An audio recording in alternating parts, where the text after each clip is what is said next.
Handicapper Steve here, handicapping the racing from Colonial Downs here on Saturday. It's the 13th of July, 2024. It's Millions Preview Day from Colonial, and I'm going to look at all the stakes races on the program. But before I get on to that, remember to please follow me on Twitter at Horse Racing Kit 5 for more selections for race courses around the world. And remember to go check out my July Cup preview from Newmarket.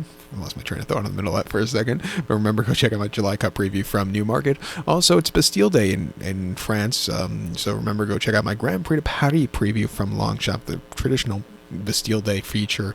But here from Colonial, they had to cancel actually because of the rain they had on Friday. So Turf Course might have some giving it today, but still a very good card. So we're going to look at an all stakes pick 3 here, races 6, 7, and 8, all prep races for the Arlington Million card coming up in about 4 weeks time or so. So 6, 7, and 8, let's get to it right now. The 6th race from Colonial, it is the Boston Stakes, local prep race for the Secretariat, going for a purse of $125,000, race for 3-year-olds here. 8 horses are going 1,600 meters or a mile in the Secretariat. Going to take the 3-horse class photo as a top selection. 3, 4, 6, 8 for me in the superfecta. 3, 4, 6, 8 super. Top selection 3-horse class photo. This 3-year-old colt by Dream Schaller here. Arnold Delacour trains. Jorge Vargas Jr. gets the mount. The horse's most recent outing came 20th of May at Prescott, 1 mile of the Tapeta and allowed to race 32,000. And the horse went by head that day, and he set some basically easy fractions on the front end. He went 113.02 to 3/4 that day, and he held on to the victory. They weren't really, going with him late. They weren't. Pablo Morales, who rode the horse, wasn't really, giving him a lot late, but he still held on to the victor. A very easy race. Stepping to turf here for the first time in about 2.5 months shouldn't be a problem. Could be forwardly paced. I think he could get away with it and run a good race here today. He ran in May 3rd, 2000 at Tampa, mile 16th, 20th of April, start previously in his sophomore outing. Went by 3.5 lengths that day, and again on the front end, they just let him go, and he really took off clear. Basically in a hand ride late, a very good sophomore outing with the 61 buyer, and then on debut, the 8th of March at Tampa, mile 16th in May 32. He finished 3rd by 4.25 lengths that day, and he sat back early. He moved a little bit late, but it wasn't anything, subpar, but, it wasn't even anything great, but it wasn't anything subpar either. Just kind of plodding along. Since the last race, he's training quite well at Far Hills and here at Colonial in the dirt. I'm going to give him a shot here on the ticket stepping up. I think the 4-horse Crystal Quest for Jorge Ruiz and Michael Trombetta could win also. Most recently in the Hail of a Cat at Monmouth over the mile 16th, he finished 5th by 5.25 lengths that day, and he just didn't get out of the gate so clearly. It was a little lackadaisical from that wide post draw. On the boggy going at Pimlico in the mile James W. Murphy, this horse ran terrifically. He finished 2nd by 1.25 lengths that day, where he sat back early, had basically checked at the top of the lane, but was really gaining late. Not a bad race in the feet. And then against Florida Breds in the sophomore turf at Tampa over the mile 16th, winning by 3/4 length from a tracking trip, he really took off clear. His last 3 turf efforts haven't been half bad. He's run buyers that could definitely beat these horses. Give him a shot here on the ticket. But to recount my selection now for the 6 from Colonial, it's the Boston. Gonna take the 3-horse class photo. Give kudos to the 4-horse Crystal Quest. 3, 4, 6, 8 super. 3, 4 in the multi-race. Pick 3 that begins with this race. The 7th race now from Colonial. It is the Beverly D preview. It's going for a purse of $125,000. Race for fillies, mares, 3-year-olds and upwards. We have a field of 8 horses going 1,700 meters or mile 16th here on the Colonial Outer Turf Course. Something I like this year, they're going to actually run outer turf course races, routes. The last few years at Colonial, it seems like all the outer turf course races are either 1.25 miles for the Million or the 3/16 for the Beverly D, and then all turf sprints. This year they're going to switch it up, run some routes on the outer, and I think they had one sprint on the inner on Thursday, so they're going to switch it up, which I like. But one thing I don't like, they could get a little bit creative with some of these stakes race names, like the Million preview and the Beverly D preview. Those two, I like that they're going to call the 6th race to Boston. That's fine, but they can get a little bit more creative with this name. Maybe name it like some other after another Beverly D winner from years ago, or maybe they can name the Million after a Million preview Million winner from years ago, like maybe the Bricks and Mortar Stakes. I don't know, but that's my 2 cents for the day. But I'm gonna go with the 7 horse here.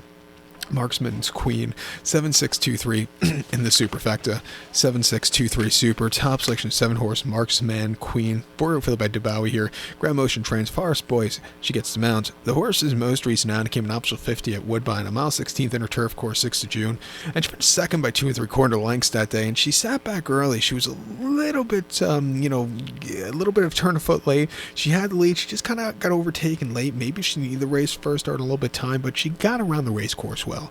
She definitely improved off the Latonia race.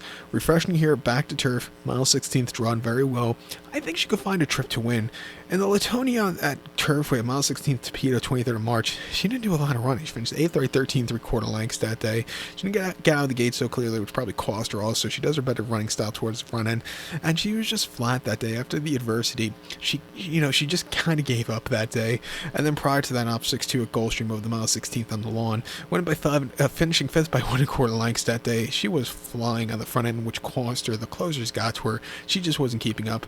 But on North America debut at Gulfstream over the mile 70 on the Tapeta in optional 25 right before the new year, she won by a head and she held on to the job that day. A very, very good race. Her races last season in the UK, they weren't bad at all. She won a novice race at Sello over the mile on the Tapeta last May quite nicely. Placed behind a decent horse in a handicap at Kempton after that. And the Sangraham, she just wasn't keeping up with it. Copies is a decent horse running today at Saratoga. This horse just wasn't, keeping up against those tough horses. But if you take that race out, her UK form wasn't bad at all. Refreshing here, hopefully with a better trip, she could win.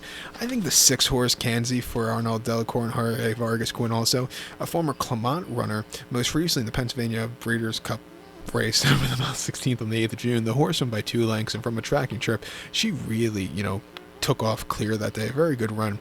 The runs in the Clement barn, they were just not up to par as at the end of the the form cycles for him. He never really got going at Keelan. Ran okay on the Tapeta at Gulfstream, and then last summer at Saratoga, just was flat that day. But if you go to the early 23 form where she showed some speed, she ran terrifically. Nearly won at Belmont first or Aqueduct first, asking off the bench on the April 21st race. Came back to win on the inner at Belmont quite easily last fall, and then had a decent third pair on Skims and Atomic Blonde at Belmont last June in a very tough allowance race. But if she could show that form or show the form early on in 2022, she could definitely win. Seems like she's the kind of horse she likes running in the summer. She doesn't like running in the fall, and she doesn't like running in the winter. She's a summer horse coming here to the summer today. I'm gonna give her a shot on the ticket at 9-2, but it's a very good race here. But to recap my selections for the 7th now from Colonial, it is the Beverly D preview. Like I said, hopefully they could get a little creative with his name in the next few years. But my top selection, I'm going to go with the number 7 horse Marksman Queen. Give kudos to the 6 horse Kanzi, 7623 super, 7-6 in the multi race.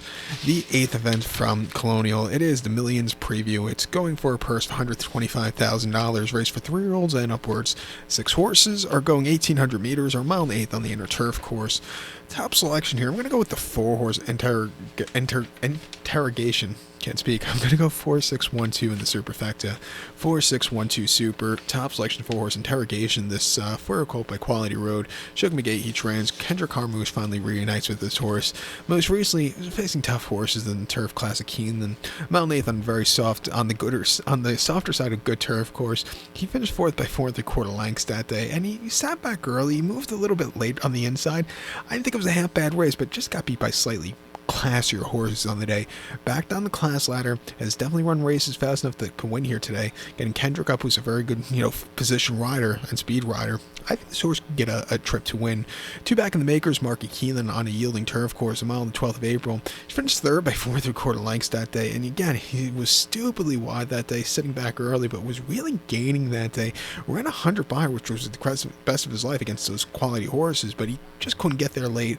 And then as the favorite in the Pegasus World Cup turf at Gulfstream with a mile furlong, switching from Carmouche back to Gaffleon that day. It was a big uproar about that, and he finished 5th by 1 3/4 lengths that day, and just never really got going that day. I also think that very tight turf course wasn't to this horse's liking, but ran terrifically in the Hill Prince and nearly track record time at Aqueduct over the mile in November, winning by 5 lengths that day coming from nowhere, drifting late, but that's because he was out by a lot. A very good race that day, and then on this turf course in the Virginia Derby, winning by 1/4 lengths from a tracking trip, he really took off clear with the 96 buyer and second offering. Training well Far Hill since the last run. I'm going to give him a shot on the ticket. I think the 6-horse Siege of Boston for Jimmy Toner and Jorge Ruiz could win also. Most recently in the Monmouth Stakes in Monmouth over the mile furlong about a month ago, he finished fourth by half a length that day, where he sat back early. He moved a little bit late in that all-out finish, but he ran his heart out. I thought he would do a little bit better with a mile and a quarter that day. Unfortunately, they can't run it at Monmouth, but he ran decently that day. Prior to the Turf Classic at Churchill in the mile furlong, I thought he saw too tough competition. He finished 6 by 5 1/4 lengths, and he just never had the turn of foot. But his place in the Canadian turf wasn't half bad at all. Back here to Colonial, we had a decent place here a few seasons ago. I'm going to give him a shot at the end off this pick 3. But to recount my selection for the 8th now from Colonial, it's the Pillion Preview. Going to take the 4-horse Interrogation. Give kudos to the 6-horse Siege of Boston. 4-6-1-2 Super. 4-6 in the multi-race. So good luck to all. Please follow me on Twitter at HorseRacingKid5. Good luck, everyone.